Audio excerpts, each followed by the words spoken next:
AI anxiety and the Jeff Bezos remedy for anxiety. Instead of running around trying to catch the next new thing, focus on what's not going to change. Predicting the future is impossible, particularly when it's moving as fast as AI is moving right now. So why not just flip it around and focus on the factors that won't change? So what does that mean? For example, people will always want more energy at lower cost. That's not going to change. You can have as many AI agents running around, as many harnesses and whatnot. Lower energy cost will always be preferred to higher energy cost. People will want more convenience. They will always want more convenience. So if you're a business, if you're a person providing a service, a job to other people, you will want to deliver convenience. Now, convenience can have many forms. For example, you can, make a restaurant that is really convenient to reach, an order, and you can, deliver a low-cost taxi service like the Tesla Cybercab network that offers low-cost, convenient transportation. You can have convenience in particularly in let's say in the hospitality sector, but you can be also an employee that is convenient about how she handles her employer, how she handles her teammates. So convenience people will always ask for more convenience. Now, before we go further, actually, I want to say one thing that maybe, it needs to be said, even though it might sound a bit funny, but there's 8 billion people and probably, and counting on Earth.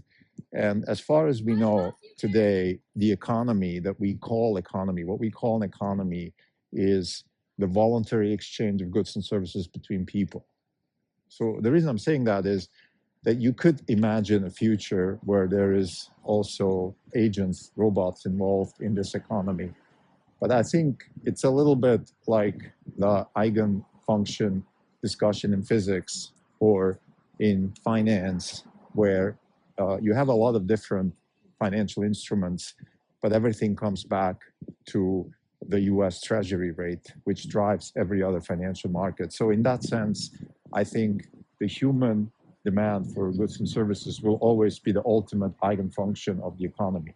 You will have agents, you will have agent-to-agent networks, you have meta agents, you have all kinds of funny autonomous vehicles and robots doing stuff. But the ultimate purpose of whatever they're doing will always be some sort of goods and service that humans are demanding. Now, back to the conversation.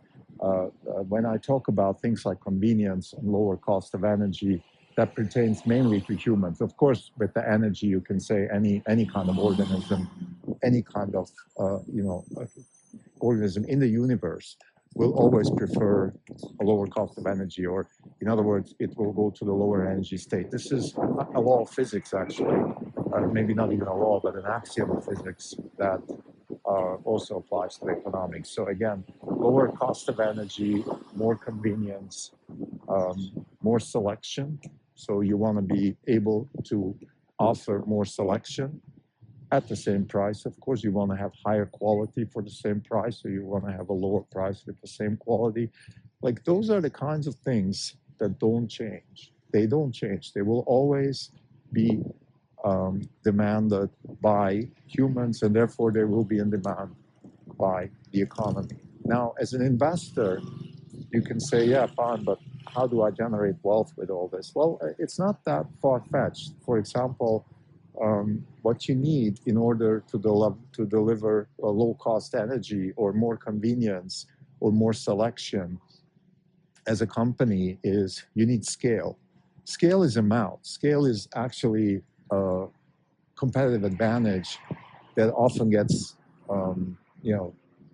maybe not underappreciated, but people don't talk about it enough. China has scale, and that gives them a competitive advantage. But China is also maybe too large because scale has an inverse relationship with manageability, or scale grows exponential.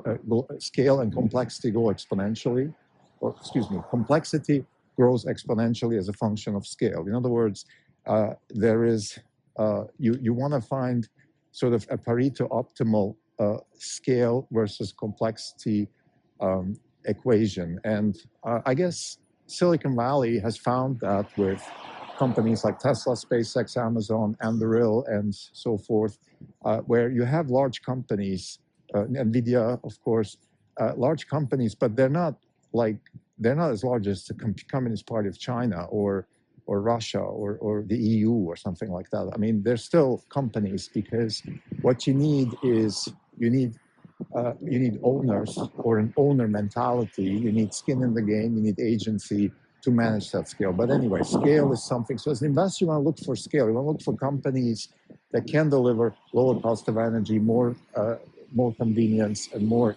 flexibility, more selection at scale. Scale is incredibly important in that context. I think another competitive advantage companies have, and that's maybe the most important one actually for us, it is the speed of innovation, a rapid iteration.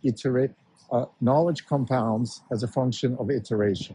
So it's not time actually that matters. It's how much more try and error can you do. That's why compute is so key, because with more compute you can try more things. You can simulate things. You can run simulations. You can run world model simulations or whatever. You want to find ways to iterate faster and find solutions to problems. So the speed of iteration is to some extent a function of compute, but it's also a function of the organization that you're embedded in, because you can have, we have lethargic organizations, we have fast organizations.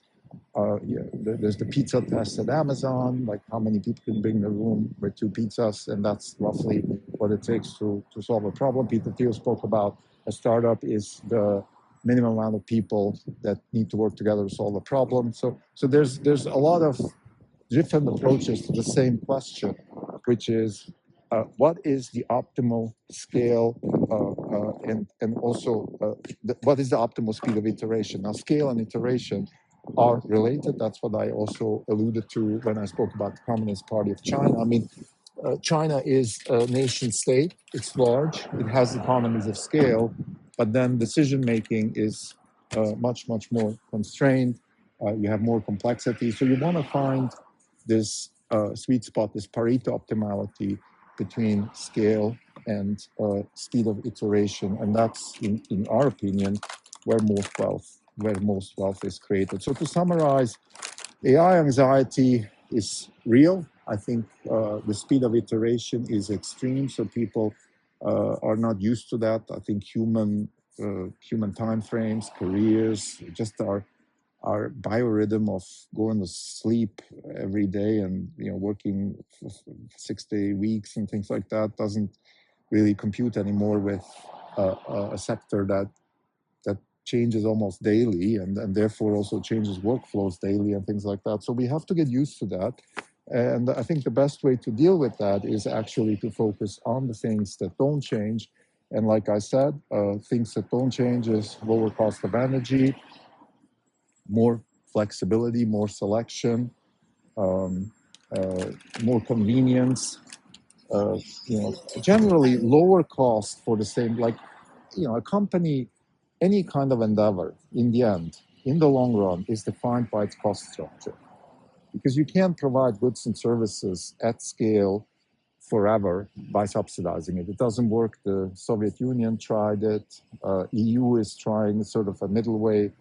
Like, the only way you can sustainably grow a business or goods and services, the only way you can sustainably create value for a maximum amount of people is by having voluntary decision making, individuals making decisions with skin in the game. That we haven't found a better way to do that.